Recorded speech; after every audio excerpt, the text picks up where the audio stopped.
Hi, this is Dr. Ejaz from Mumbai, consultant physiotherapist and director AX1 A11 Advanced Physiotherapy in Sports and Rehab. आज हमारे साथ doctor संपदा है जो आपको नी के कुछ एक्सरसाइज दिखाएंगे। आप हमेशा डर जाते हो कि मुझे आर्थराइटिस हो गया है। Please try to understand, arthritis एक वेग वर्ड है, बहुत अलग है। आप उसको समझने की कोशिश करो। आर्थराइटिस रुमेटॉइड आर्थराइटिस भी होता है और आर्थराइटिस ऑस्टियो आर्थराइटिस भी होता है, मल्टीपल जॉइंट पेन भी आर्थराइटिस होता है। कौन सा आर्थराइटिस है ये? और नी में जो हम देखते हैं दैट इज डिजेनरेटिव आर्थराइटिस, जिसको हम लोग बोलते हैं over use of the knee joint, जो मैक्सिमम लोगों को अभी इंडिया में हो रहा है। तो वो कोशिश करते हैं स्क्वाटिंग करने की जिम में कि उससे ठीक हो जाएगी, ट्रेडमिल करते हैं, क्लाइंबिंग हिल चले जाते हैं या ब्रिजेस चले जाते हैं कि उससे हमारा नी स्ट्रांग होगा। नहीं, आप उसको ओवरलोड कर रहे हो। जब आपका डिजेनरेशन स्टार्ट हो रहा है, आपको नी पेन को उसको ठीक करना है। ये चीज़ करने से पहले जब आपका बॉडी वेट मान लो 80 केजीज है और जब आप चलते हो, अगर आपकी नी की मसल्स वीक हैं और आपका हिप की मसल्स वीक है, तो आपका body weight multiplied by 9 times हो जाता है। तो अगर आपका 80 केजी वेट है तो 720 kg pressure, not the weight, जो प्रेशर आपके कार्टिलेज पे आता है वो आर्थराइटिस क्रिएट करता है, जिसको हम लोग डिजेनरेशन बोलते हैं। उस पे आपको ध्यान रखना। तो इसलिए हमने एक एक्सरसाइज प्रोग्राम बनाया जिसको नॉन वेट बेयरिंग एक्सरसाइज बोलते हैं कि आपका वजन कितना भी हो, 100 किलो भी हो, 110 किलो भी हो, इसमें आपके नी के ऊपर, कार्टिलेज के ऊपर प्रेशर नहीं आएगा। इसमें सिर्फ आपके मसल्स के ऊपर प्रेशर आएगा, जिसको आप बिल्डअप करोगे और मिनिमाइज करोगे नी जॉइंट के प्रेशर को, आर्थराइटिस को। हम एज अ फिजियो बोन के साथ कुछ नहीं करते हैं, सिर्फ मसल्स को इतना स्ट्रांग बनाते हैं ताकि आपका जो प्रेशर है कार्टिलेज के ऊपर नहीं आए और आपका वॉकिंग इजी हो जाए और आपका पेन कम हो जाए। Because this is osteo arthritis. Remember, मैं रूमेटॉइड आर्थराइटिस के बारे में बात नहीं कर रहा हूँ, मैं बोल रहा हूँ ऑस्टियो आर्थराइटिस, जो डिजेनरेशन होती है नी में बिकॉज ऑफ ओवर यूज।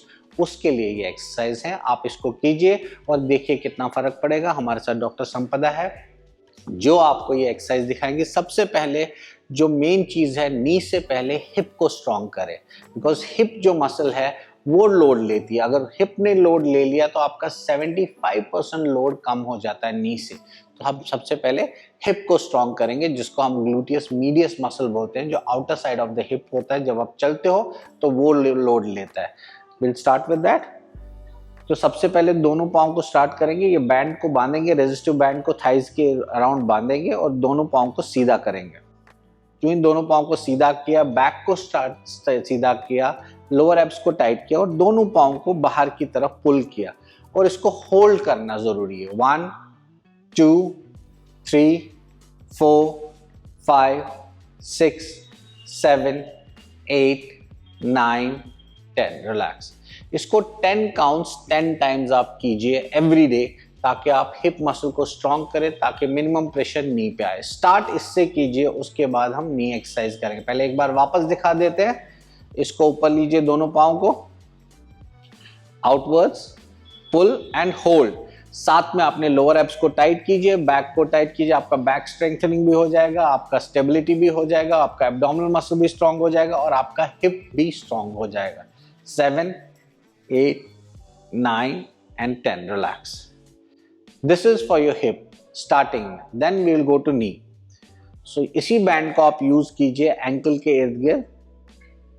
तो आप दोनों पाँव को सीधा रखेंगे 90 डिग्री, राइट पाँव को ऊपर लेंगे सीधा और लेफ्ट पाँव को पीछे की तरफ खींचेंगे। तो ये जो आपका बैक ऑफ द नी है वो लेफ्ट पाँव का स्ट्रांग हो रहा है और फ्रंट ऑफ द नी जो थाई मसल है, जिसको हम लोग क्वाड्रिसेप बोल रहे हैं, वो सामने का मसल को स्ट्रांग कर रहा है। इसमें ना आपको जिम की जरूरत है, ना आपको अलग से टाइम निकालने की, जो आप टीवी देखते देखते सोफे पे, चेयर पे बैठ के कर सकते हैं। फिर दूसरे पाँव को लेंगे, lift and right leg goes in. 1 2 3 4 5 6 7 8 9 10। फिर इसी को, राइट लेग को हम लोग रोटेट करेंगे बाहर की ओर और ऊपर उठाएंगे। और ताकि आपका जो इनर थाई का मसल है, जिसको हम वेस्टस मीडियलिस बोलते हैं, जो अंदर की तरफ जहाँ पे लोड पड़ता है कार्टिलेज के ऊपर, वो स्ट्रांग हो जाए। थोड़ा बाहर और, टो को बाहर की ओर। 1 2 3 4 5 6 7 8 9 10। इसी तरह लेफ्ट टी को करें बाहर की ओर। गुड। 1। रिमेंबर इस पाँव को, राइट पाँव को अंदर की तरफ लेना ताकि बैक ऑफ द नी भी स्ट्रांग हो जाए, हैमस्ट्रिंग जिसको बोलते हैं। 5 6 7 8 9 10। थर्ड वन, अंदर की तरफ टो लेंगे और उसको सीधा करेंगे, लिफ्ट करेंगे सीधा, अप अप अप अप।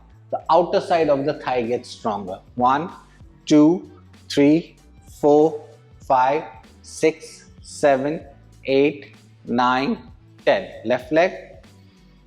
1 2 3 4 5 6 7 8 9 10।